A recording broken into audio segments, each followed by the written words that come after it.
Bueno, continuando con este material de tensión superficial, vamos a hablar de algunos otros detalles que son importantes conocerlos. Dijimos que la tensión superficial es una fuerza de atracción, ¿verdad? Cuya componente actúa de forma paralela a la superficie y se debe a las fuerzas de atracción entre las moléculas del líquido, visto desde el punto de vista microscópico. Las otras unidades que tenemos para tensión superficial también son, se puede escribir así, joules sobre metro cuadrado. Así que la tensión superficial también se puede ver como energía superficial o energía por unidad de área, ¿verdad? Entonces, dos formas de interpretar esa sigma S es como fuerza por unidad de longitud, componente paralelo, o también energía por unidad de superficie. Bueno, entonces, si hacemos un diagrama de cuerpo libre de este caso del alambre, pues lo que vamos a ver, como les decía, es que tenemos que la película está distribuida por ambas caras o por ambos lados de ese alambre. Entonces, si hacemos un diagrama de cuerpo libre de esta situación, del caso del alambre, del armazón, pues entonces esta es la película vista desde arriba, aquí está la guía de lo que se está desplazando, que es esto de aquí, ¿verdad? Y aparecen dos fuerzas, una componente sigma S y una componente de este lado, ¿verdad? Sigma S. Este es el frente, digamos, lo que estoy viendo aquí, y esta es la parte posterior, la parte que está atrás. Y de este lado está la fuerza externa, el agente externo que está haciendo que ese alambrito móvil se desplace hacia la derecha. Entonces de ahí es que sumamos fuerzas, suma de fuerzas, y nos da que el sigma S es igual a la fuerza externa entre 2 veces L, en donde L es el ancho del alambre, lo que llamamos en este caso la L. Bueno, para estudiar los fenómenos como el de tensión superficial, también vamos a hacer uso de las llamadas ecuaciones de Laplace. Iba a decir Pascal, las ecuaciones de Laplace. Laplace trabajó en fluidos, ¿verdad? Y obtuvo algunos resultados teóricos que luego se confirmaron experimentalmente, ¿verdad? Y algunos de esos resultados, o bueno, uno que es el que nos interesa aquí, son las llamadas ecuaciones de Laplace. Entonces, son dos ecuaciones. Las ecuaciones de Laplace. La primera es para el caso de una gota o una burbuja.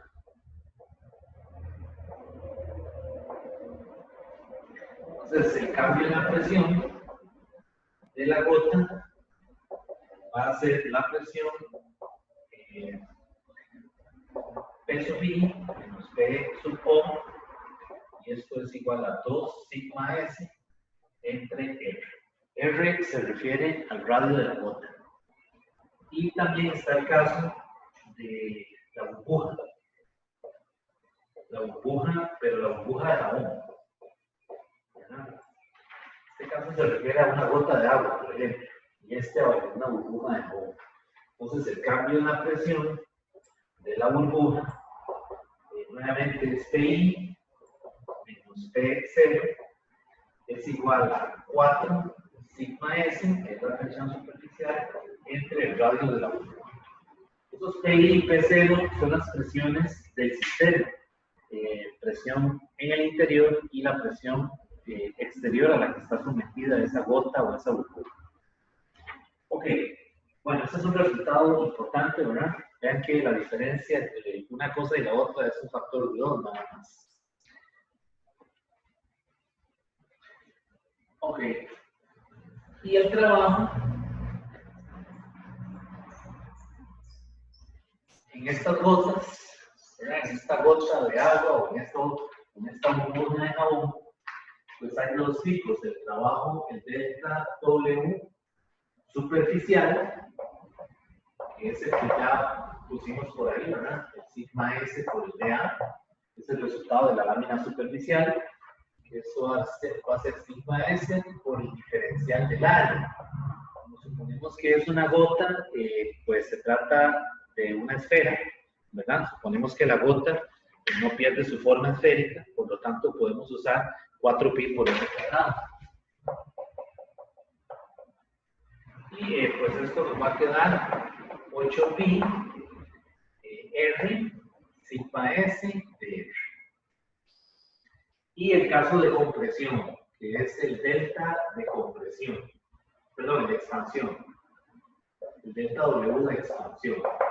Está el de superficie, ¿verdad? Debido a esa fuerza de atracción, que es la tensión superficial, y está también el de expansión, que es el hecho, el que se hace, el que se efectúa propiamente por la gota o por la burbuja.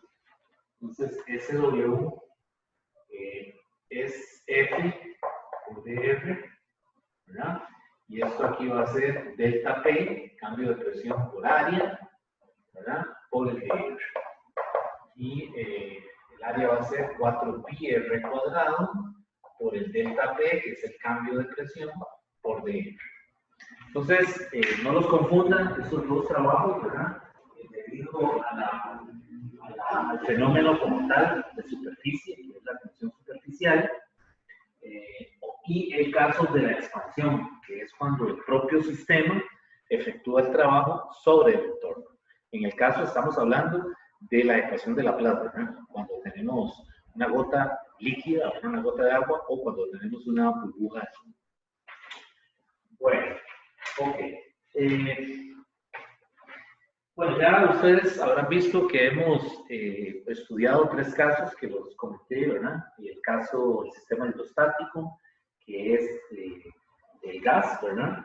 Vimos el caso del alambre y también el de la lámina superficial. Sin embargo, en termodinámica hay muchos sistemas termodinámicos. Por ejemplo, podemos calcular el trabajo de otros sistemas que, pues en apariencia, no esperaría uno que tengan alguna relación con la termodinámica, como por ejemplo en el caso de la electricidad y el magnetismo.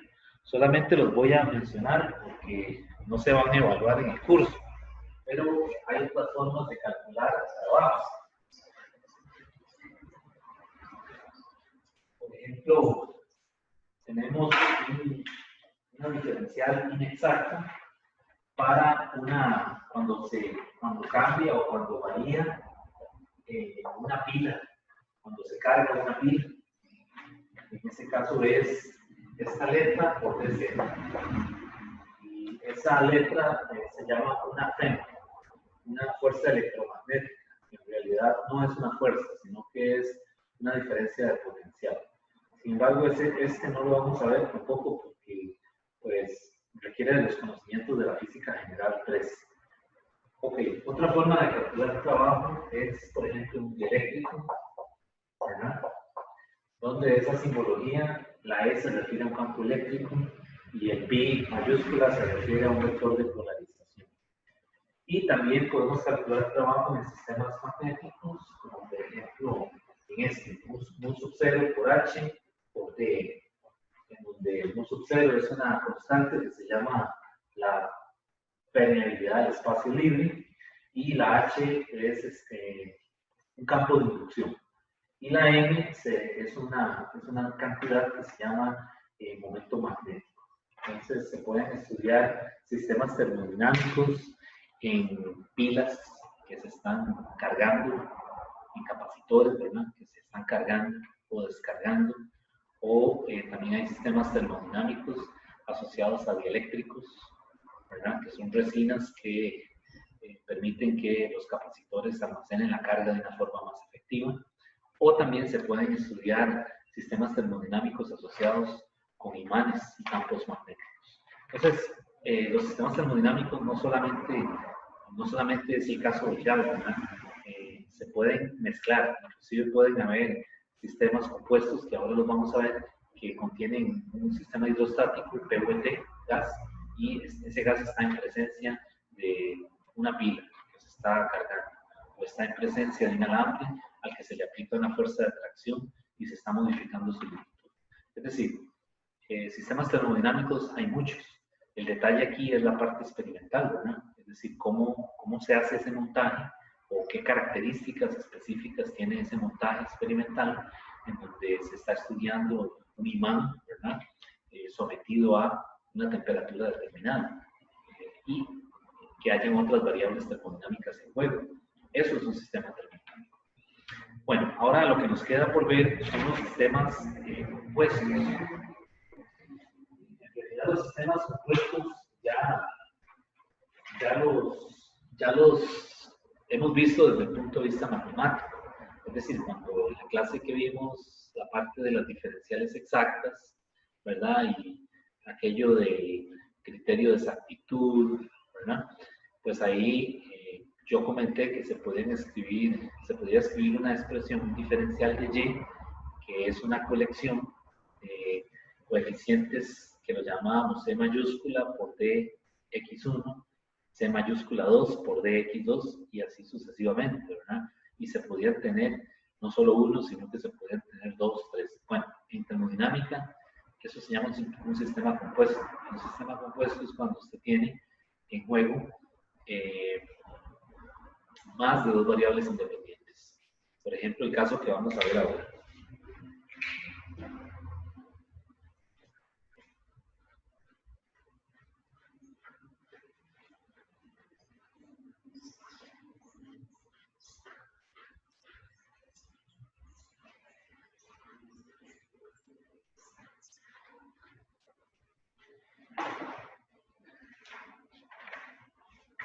Sistemas compuestos.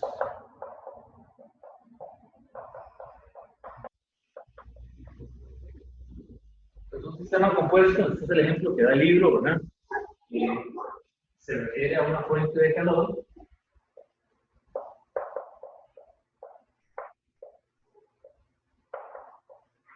Luego vamos a ver la definición de lo que es una fuente de calor, ¿verdad? Y esa fuente de calor está en contacto con un cilindro, y ese cilindro tiene, por ejemplo, dos pistones. Uno del lado izquierdo, este que estoy haciendo, y otro del lado derecho. Entonces, esos pistones son móviles, se pueden desplazar hacia la derecha o hacia la izquierda, y aquí en el interior tenemos separado esto por una frontera, y aquí tenemos un gas, ¿verdad? Un gas 1, y aquí tenemos un gas 2. Entonces vean que es un sistema compuesto, porque muy probablemente la naturaleza química de esos gases sea distinta. Es posible que de un lado haya oxígeno y del otro lado haya nitrógeno, por ejemplo.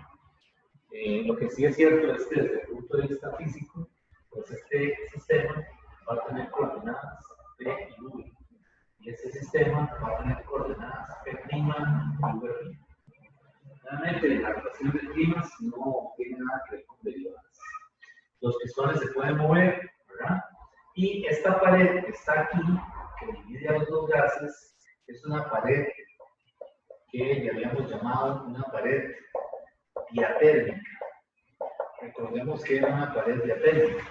Una pared diatérmica, o también le dicen diatérmica, es una pared que permite el paso de la información, de tal manera que los cambios que se le provoquen al gas 2 también los va a experimentar el gas 1.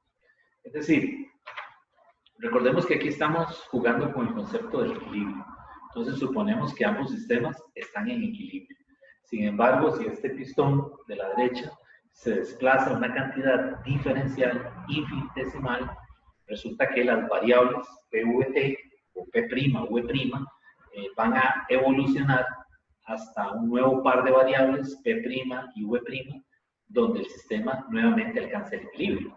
Igual del otro lado, si el péndulo, perdón, si el pistón se mueve lentamente, ¿verdad? A través que produzca un cambio diferencial, pues nuevamente las variables que describen el estado de ese sistema evolucionan hasta que se alcanza nuevamente el estado de equilibrio. Pues bien, esa pared que está ahí, que es una pared diatérmica, permite el intercambio de información, si lo podemos llamar así, de tal manera que los cambios que se produzcan aquí también afectan al sistema del gas 1, o los cambios que produzcamos en el gas 1, cambios de presión, volumen, ¿verdad? O cambios de temperatura, también si se hacen en el gas 1, afectan al 2. De tal manera de que el sistema como tal, ese sistema compuesto, una vez que se han hecho esos cambios, ¿verdad? En un pistón o en el otro o en ambos, se supone que el sistema alcanza nuevamente el equilibrio, ¿verdad? Y cuando alcanza el sistema, cuando el sistema alcanza nuevamente el equilibrio, pues se supone que tenemos igualdad de temperaturas. O sea, de este lado hay una temperatura T y de este lado hay una temperatura T. Entonces, como estamos cumpliendo con todo el requisito del cual estamos hablando, que se trata de procesos cuasi estáticos, pues aquí lo más general es hacer una extensión. Entonces, esa extensión, pues ya nosotros la escribimos. Realmente cuando vimos la parte matemática de los diferenciales. Solamente que ahora lo estamos aplicando a un caso particular. En este caso, vean que tenemos 5 coordenadas termodinámicas. ¿Cuáles son esas coordenadas? Bueno, son P, V, P', V' y T. Y debemos tener 2 ecuaciones de estado. Hay entonces 2 ecuaciones de estado. Una que describe el gas 1 y la otra que describe el gas 2. La forma matemática de esas ecuaciones, pues ya dependemos de conocer más información del sistema y sobre todo de la parte de la evidencia experimental, ¿verdad? Es decir, esto corresponde a un posible experimento que se está haciendo en un laboratorio con gases y se necesita un montón de detalles, digamos, desde el punto de vista experimental, de cómo se genera la data para, a partir de esa data, poder escribir esas ecuaciones empíricas de estado, ¿verdad? Pero lo cierto es que cada sistema tiene su propia ecuación de estado. Bueno, entonces, de este sistema, la otra cosa que podemos decir es que solo 3 de las 5 coordenadas son independientes. Y eso ya lo habíamos visto cuando analizamos las diferenciales, cuando vimos la formulación matemática de la termodinámica. Dependiendo del número de variables, necesariamente hay unas que quedan libres y hay que fijar otras. Entonces, en este sistema, donde tenemos 5, pues solo 3 dice que son independientes. O sea que en este sistema estamos obligados a fijar 2 variables. Bueno, entonces, ¿qué pasa con el trabajo para un sistema compuesto? Pues en este caso el trabajo, que sigue siendo una diferencial inexacta, ahora es menos P por dV menos P' por dV. Entonces vean que lo que estamos haciendo simplemente es una extensión, es decir, agregando los términos necesarios de acuerdo a las componentes de ese sistema termodinámico. Claro que ya eso lo habíamos hecho desde el punto de vista matemático, ¿verdad? Simplemente habíamos supuesto un diferencial de Y. Se recordarán que era C1 por dx1 más C2 por dx2 más, y al final yo lo generalicé y les dije, bueno, esta es una suma de todos los CI por los dxi. Bueno, resulta que aquí esto ya tiene nombre, es decir, ya se refiere a un sistema compuesto en termodinámica. Ahora, los sistemas compuestos, como les decía anteriormente, no solamente se refieren a sistemas hidrostáticos, es decir, puede ser que sea la combinación de un gas y un alambre, ¿verdad? Por ejemplo, podríamos tener el caso de un experimento en donde tenemos un alambre y está sometido o está en presencia de un gas, y por lo tanto tenemos entonces que considerar el caso de la tracción. Por ejemplo, este sería un sistema compuesto que tiene una parte hidrostática, ¿verdad? Menos P por dV, y tiene una parte debida al alambre que es Ft por dL. Entonces vean que para el alambre y para la lámina superficial yo utilizo el más. ¿Por qué usamos el más? Porque es un agente externo el que le está aplicando una fuerza al alambre para deformarlo, o a la lámina o a la película de jabón para estirarla. Entonces por eso uso el más. Pero en sistemas hidrostáticos el convenio que usa el libro es ponerle un menos al P de 1. Entonces por eso yo tengo un menos aquí y tengo más aquí. ¿De acuerdo? Entonces no vayan a confundir esos signos. Bueno,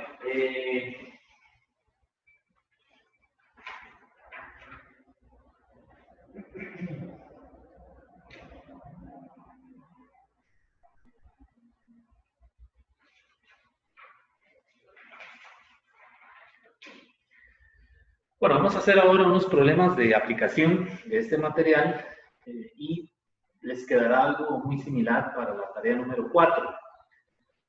Vamos a hacer primero un problema. Estos problemas que voy a hacer son del otro libro que puse en la plataforma, que es el de Sears y Salinger. Ese libro también es muy bueno, lo que pasa es que ya está muy viejo, pero tiene buenos problemas y la teoría lo explica bastante bien. Yo muchas veces pues cojo problemas de ahí para las tareas, o también los utilizo, los problemas de ahí, para resolverlos en clase. Entonces hoy vamos a hacer 3 problemas del capítulo 3 de ese libro, que corresponde al mismo material de trabajo y interno.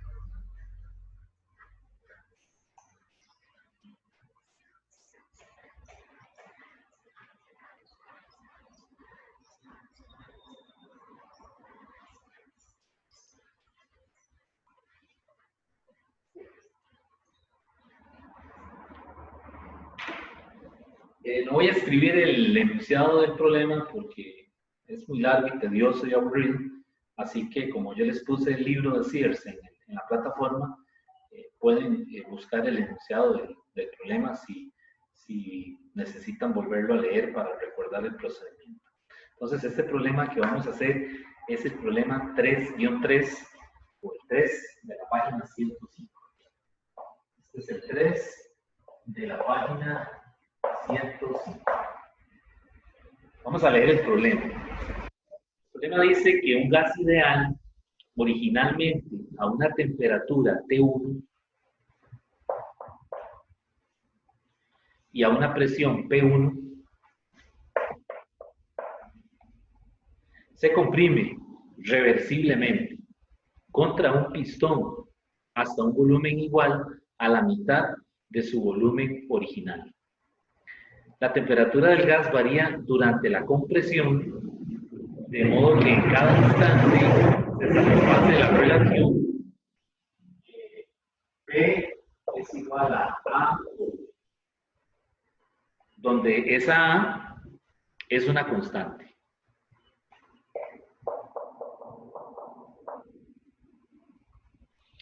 Entonces, la parte A del problema lo que le dice es que haga un diagrama del proceso en el plano PV. O sea, haga un diagrama PV del proceso como tal, ¿verdad? Entonces, vamos a hacer esa parte. Como le está pidiendo un diagrama PV, que son los diagramas que acabamos de ver, pues entonces, esa parte A, lo que le está diciendo es que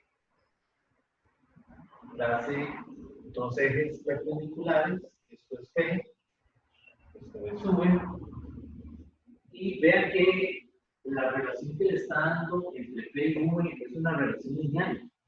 O sea, si comparamos esto con la función lineal, es y igual a mx más b, donde b en este caso vale 0. Por lo tanto, el diagrama PV que yo tengo la familia de isotermos que tengo que mostrar,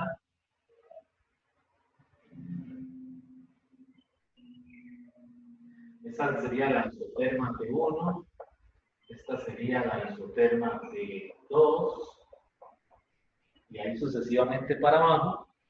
resulta que esas isotermas las cruzan una línea recta que pasa por el origen y cuya función es P de V igual a por 1. Y ahora lo que hago es que escojo dos puntos. Y ahora escojo dos puntos que van, que este corresponde al V1, no al V2, al V1, porque por ahí le están hablando de que se trata de una compresión, ¿verdad? Hay que leer otra vez el enunciado. Y escojo otro por aquí que es el V2. Y le tengo que poner el sentido a la trayectoria. Recuerden eso, hay que ponerle el sentido. Entonces el sentido que sería para abajo. Y el de las isotermas de esta forma. Entonces eso corresponde a hacer un diagrama, ¿verdad? Es decir, el diagrama no solo es poner el eje ahí y pasar la línea y vámonos, sino que tiene que identificar el sentido de esas trayectorias. Recuerden que el trabajo depende de los estados intermedios. Y esos estados intermedios, básicamente, la suma de todos esos estados intermedios es la trayectoria del proceso. Ok, entonces le ponemos una flechita para abajo. Y este V2 de la redacción del problema es V1 sobre 2. Y este par ordenado le corresponde P1, es donde comenzó, ¿verdad? Y este par ordenado le corresponde P2.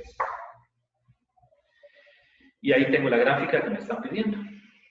Vean que nuevamente no es nada del otro mundo, solamente que usted tiene que usar la notación del curso de termodinámica. No solo rotular la gráfica, sino también darle un sentido a la trayectoria del proceso, ¿verdad? Bueno, la parte B del problema lo que le dice es que determine el trabajo realizado sobre el gas en función de N, R y T1. Eso quiere decir que el trabajo solo puede tener la N, la R y la T1.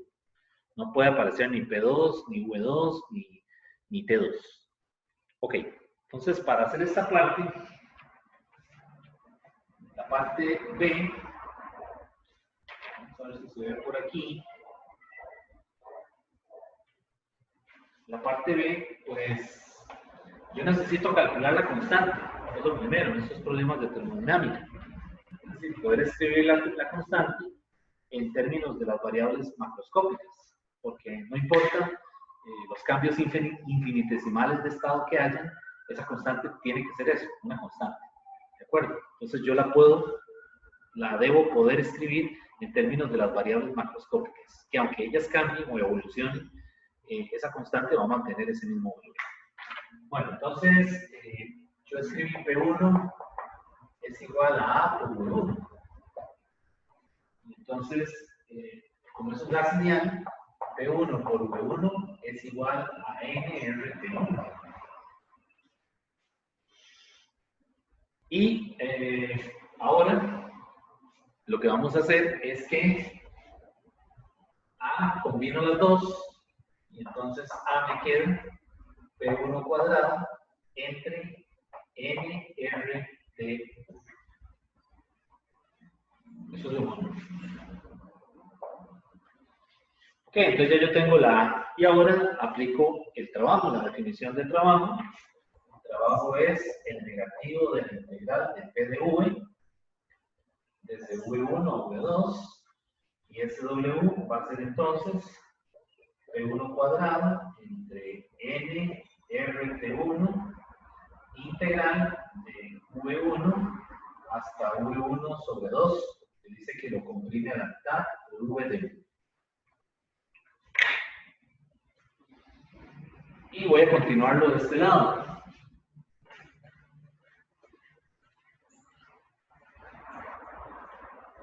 Entonces, de este lado, cuando ya hago la integral, me queda que el trabajo es entonces igual a, haciendo esa integral de ahí, me queda un factor de 3/8, P1 cuadrado, V1 cuadrado, dividido entre N, R, T. Y yo sé que V1, de lo que escribimos por aquí, es NR E1 entre P1. Y ahora puedo sustituir eso aquí.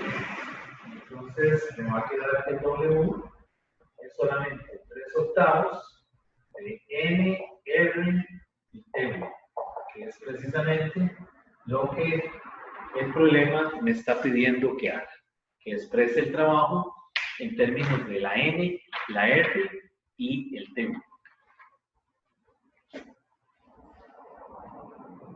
Bueno, entonces en esa misma página vamos a hacer ahora otro problema, que es el problema 3.9. Voy a leerlo mientras tanto para tal vez dar un tiempito que ustedes vean la solución en la pizarra y vamos leyendo el otro problema. Este es el problema, les dije, el problema 3.9. El problema 3.9 le dice que la parte A, deducir una ecuación semejante a la del problema 3.8. El problema 3.8 es un problema que está en la tarea 4. Dice, para el trabajo delta W, realizado cuando la temperatura de un alambre tenso cambia en DT y la tensión cambia en DFT. Esa es la parte A. ¿Ok? Entonces, para esa parte, pues yo necesito una ecuación de estado, ¿verdad? Para un alambre. Esa ecuación de estado ya es conocida, porque sabemos cómo se comporta el alambre con el coeficiente de dilatación y con el módulo de Joule.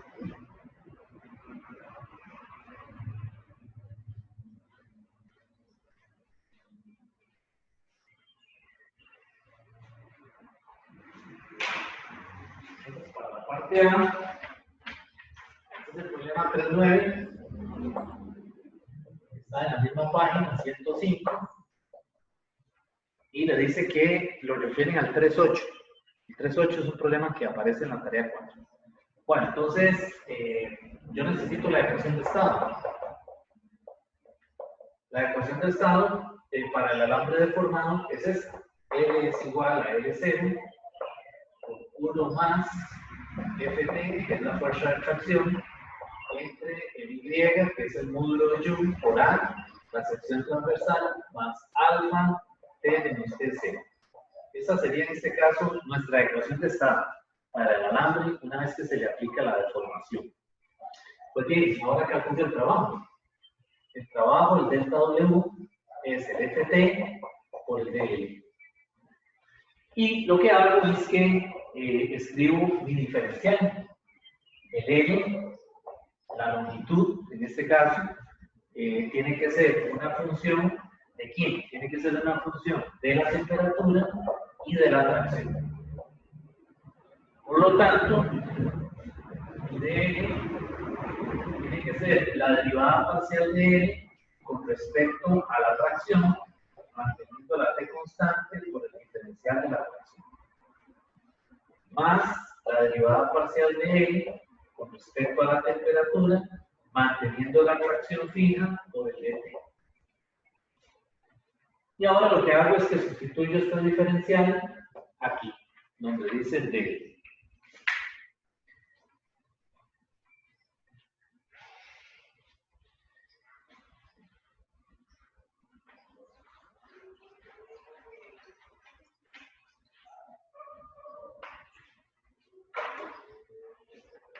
Y entonces me va a quedar que el delta W, sustituyéndolo aquí, ¿verdad? Me va a quedar algo más sencillo, que es el FT por el L0, factor común, ¿verdad? Multiplicado por, y lo voy a poner esto de este lado, porque no me va a caber, 1 entre YA, ¿verdad?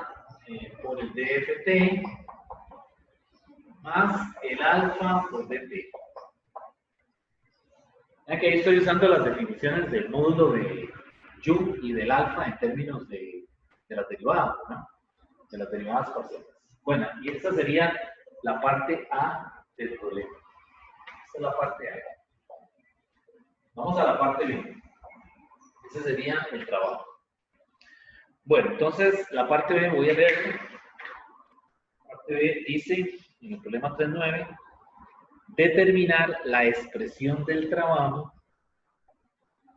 en el caso de que varíe la temperatura y la tensión o la tracción permanezca constante, ¿verdad? Y le dice cuál es el signo algebraico del trabajo de W si la temperatura aumenta, si la temperatura se incrementa.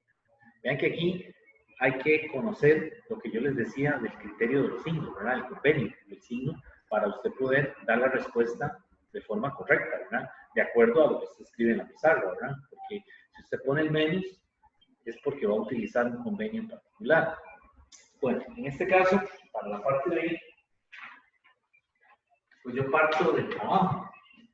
El dW, debido a la fuerza de atracción, es igual a la fuerza de atracción por el L0 por el alfa por el T. Y cuando yo integro eso, pues vea que la fuerza de, el trabajo debido a la fuerza de atracción solamente depende de la T, del dt. Entonces esto sería fuerza de atracción por L0 por alfa por T2 menos T1. ¿De acuerdo? Entonces quiere decir que el trabajo tiene que ser positivo. La pregunta que le hacen es ¿cuál es el signo del trabajo? El trabajo tiene que ser positivo si la temperatura se incrementa. Y por lo tanto, el trabajo es hecho sobre el alambre, no por el alambre. ¿De acuerdo? Entonces aquí W debe ser positivo, que es lo que estamos viendo, ¿verdad? No que esto queda positivo y la temperatura lo que va a pasar es que incrementa, ¿verdad? Conforme la temperatura se va haciendo mayor. O sea, T2 se supone que es mayor que T1. Se está incrementando, ¿verdad? Bueno, esa es la parte B. Vamos a la parte C. En la parte C del problema, voy a leerla, dice, parte C del problema, determinar la expresión del trabajo en el caso de que la tensión cambie isotérmicamente, o sea, manteniendo la temperatura constante. Le dice otra vez, ¿cuál es el signo algebraico de W? Si la tensión decrece, es decir, si la tensión está disminuyendo ahora, si la fuerza de atracción disminuye. Ok, entonces en este caso, en la parte C, pues vamos a plantear el trabajo de esta manera. Vamos a decir que el delta W es el F T por el F0 entre la Y por A por el DFT. Porque ven que el diferencial, si es isotérmico, esto es 0. Entonces solamente me queda esta parte de aquí. Y ahora lo que hago es que procedo a integrar eso. Sería el L0 es constante, el módulo de Young es constante, y me queda entonces la integral de Ft1 a Ft2. Ahora estoy integrando con respecto a la fuerza de atracción. Y entonces ahora hago esa integral y lo que me va a quedar es que el trabajo es ahora el trabajo a temperatura constante. T igual a una constante va a ser entonces igual a L0 entre Y por A por Ft al cuadrado entre 2. Lo podemos poner así. Vamos a poner el 2 aquí y aquí ponemos fuerza de atracción cuadrado 2 con fuerza de atracción cuadrado 1. Y ahí me quedaría, estos son 2. No, me quedan 2, pero me quedan 2 por Y por A la sección transversal. Y ahí tengo el trabajo. ¿Cuál es el signo de ese trabajo? Tiene que ser positivo, ¿verdad? Tiene que ser positivo si la FT, si es positivo, si es el W hecho por el sistema, ¿verdad? Y entonces en este caso la FT tiene que aumentar, ¿no? Bueno, este era el problema 3.9. Y vamos a hacer un último problema, que es uno también del libro de Sears, que está relacionado con la ecuación de estado de Van der Waals, que todavía no la hemos visto en el curso. Ya aparece por ahí, ya tal vez se la habrán topado, pero yo no me he querido meter ahí todavía porque en el capítulo 5 del libro vamos a ver los gases ideales y de paso vamos a ver los gases reales. Entonces ahí vamos a ver las ecuaciones de estado. Pero la vamos a utilizar en el problema de ahora para calcular el trabajo.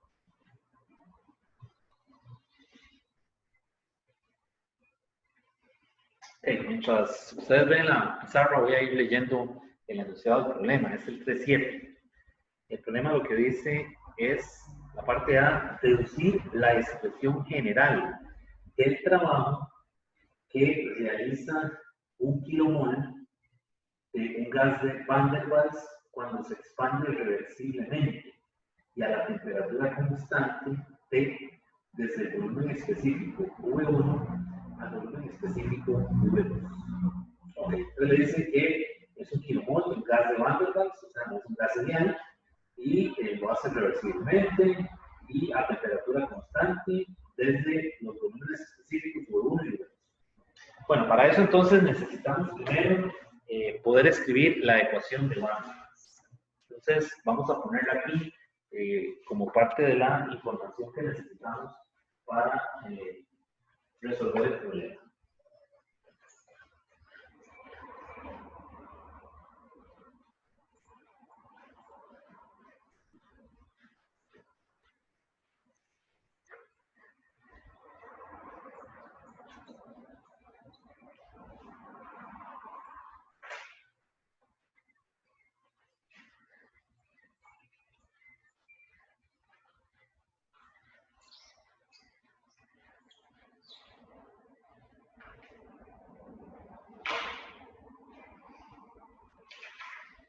La ecuación de Van der Waals es el problema 3.7, página 105. La ecuación de Van der Waals es esta: P más A sobre B cuadrado. Ya que estoy usando el volumen específico, ¿verdad? Molar, V menos B es igual a R por D. Esta es la ecuación para gases reales más famosa que existe en termodinámica, porque fue la primera aproximación que se atrevió a estudiar los gases como bolitas, como partículas que tienen dimensiones, como que si se trataran de esferas. Es una ecuación de 1873, imagínense, viejísimo, y hoy en día continúa siendo una de las ecuaciones por excelencia a la hora de predecir el comportamiento de ciertos gases bajo condiciones específicas. Bueno, entonces de aquí nos dice que calculemos el trabajo, que es lo que nos está pidiendo.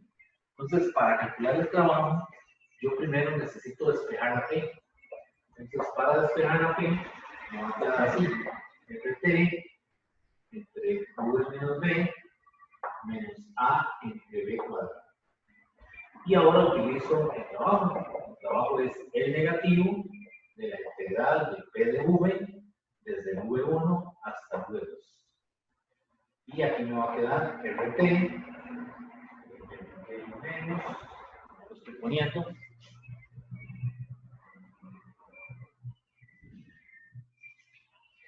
y me quedaría entonces menos, voy a dejarlo afuera, paréntesis, RT integral de V1 a V2 de dV entre V menos B menos A integral de dV entre V cuadrado de V1 a V2. Y bueno, esta integral es conocidísima, es un logaritmo y está requete conocida. Y entonces, haciendo los pasos ahí intermedios, que yo esperaría que ustedes los completen, pues me queda RT, logaritmo natural de B2 menos B entre B1 menos B, más A multiplicado por 1 sobre B2 menos 1 sobre B. Y ahí está la respuesta de la parte A. Era calcular el trabajo. Vamos a volver a leer el enunciado de la parte A. Lo que decía es deducir la expresión general del trabajo que realiza un kilomol de un gas de Van der Waals cuando se expande reversiblemente y a la temperatura constante T desde el volumen específico V1 al volumen específico V2. ¿Ok? Entonces ahora la parte B le dice, con las constantes de la tabla 2.1, esas constantes yo se las voy a dar ahora aquí. Hay el trabajo que realizan 2 kilomoles de vapor de agua cuando se expande desde un volumen de 30 metros cúbicos hasta un volumen de 60 metros cúbicos a una temperatura de 100 grados Celsius. Entonces, no voy a apuntar los datos porque, como les digo, están en el libro usted lo tiene en PDF ahí en la plataforma y pueden ver el enunciado ahí. Bueno, los datos que nos están pidiendo son los valores de AIDA y la B para la ecuación de Van der Waals. Esas constantes de ajuste, esos parámetros de ajuste varían de una sustancia a otra. Aquí nos están hablando del caso de vapor del agua. Entonces, para el caso del vapor del agua, las constantes son la A es 580 joules metro cúbico entre kilomol al cuadrado. Y la B es 0.0319 metros cúbicos entre kilomol a la menos a 1 kilomol. Así nada más. Ok, entonces lo que voy a hacer es que voy a sustituir esto y los datos que me dan, que me dicen que son 2 kilomoles a una temperatura de 100, desde un volumen de 30 a uno de 60. Entonces, sustituyendo en este resultado que tenemos aquí, el último al que llegué de la parte A,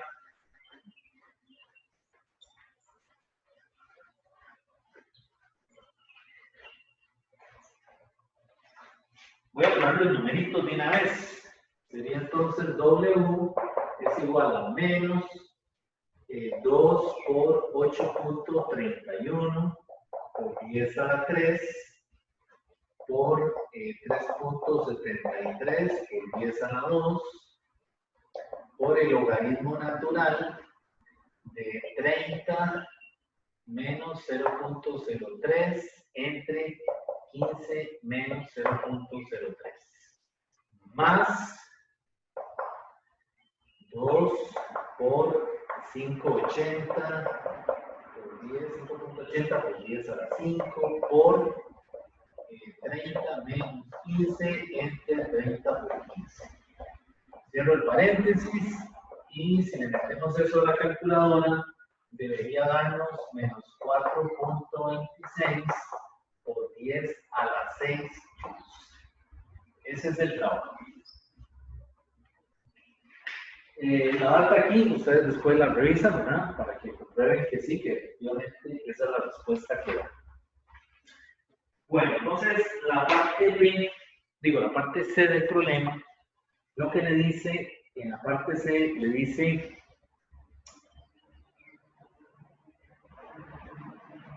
calcular el trabajo que realiza un gas ideal en la misma expansión. Es decir, suponga ahora que no es un gas de Van der Waals, sino que se trata del gas ideal, del gas perfecto. Entonces, más sencillo, ¿verdad? Porque, pues en ese caso, si nos dicen que es a una temperatura constante, pues ya sabemos la ecuación, ya la escribimos ahora en la primera parte de la clase, ¿verdad? Si se trata de un gas ideal, W va a ser el nRT, logaritmo natural de V2 entre V1.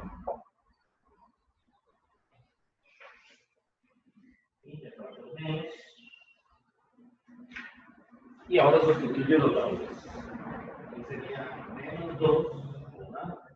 Por 8.31 por 10 a la 3 por 3.73 por 10 a la 2 por el logaritmo natural de 2. Y haciendo eso con la calculadora nos da que el trabajo perfecto, el trabajo del gas ideal, es igual a menos 4.3 por 10 a la 6 joules. Vean que el orden de magnitud es el mismo. Entonces, la ecuación del gas ideal no está tampoco tan mal del todo, aunque es un modelo ideal, ¿verdad? Está bastante cerca de la predicción que se hace con Van der Waals, que es una ecuación para gases reales. Entonces, los límites, ¿verdad? De una ecuación y la otra, algunas veces hay que tener muy fino, ¿verdad? Cuando estamos haciendo cálculos y comparando un gas real con un gas ideal, porque podemos cambiar las condiciones del problema, es decir, podemos hacer que un gas real se comporte como un gas ideal, ¿verdad? O viceversa. Podríamos hacer que las condiciones de un gas real se parezcan a las de un gas ideal, haciendo ciertas consideraciones o tomando ciertos casos límites. Pero por lo general son bastante cercanas, salvo condiciones drásticas donde las temperaturas son muy altas o hay cambios de presión muy severos, entonces ya se alejan mucho del comportamiento del gas real de un gas ideal. Sin embargo, para ello, la forma de resolver esa parte es que hay muchas ecuaciones de estado, no solo estado de Van der Waals, hay un montón, muchas, pero muchas. Entonces, algunas, dependiendo de las suposiciones que usaron sus creadores, se parecen más a un gas ideal y otras se alejan. Entonces, pues, es una familia enorme de ecuaciones de estado, ¿verdad? Y es un campo muy amplio, ¿verdad? Nosotros aquí, cuando lleguemos a ese tema, pues vamos a ver las ecuaciones, las más importantes y las más sencillas, porque hay ecuaciones de estado muy complejas, ¿verdad? Que se han desarrollado en los años recientes y que, pues, algunas de ellas no tienen solución algebraica, analítica, sino que son ecuaciones que vienen de un proceso de iteración, de un modelo numérico, y que, pues, la única forma de encontrar alguna solución viable es utilizando un programa, una iteración numérica. Bueno, hasta aquí entonces la clase del día de hoy.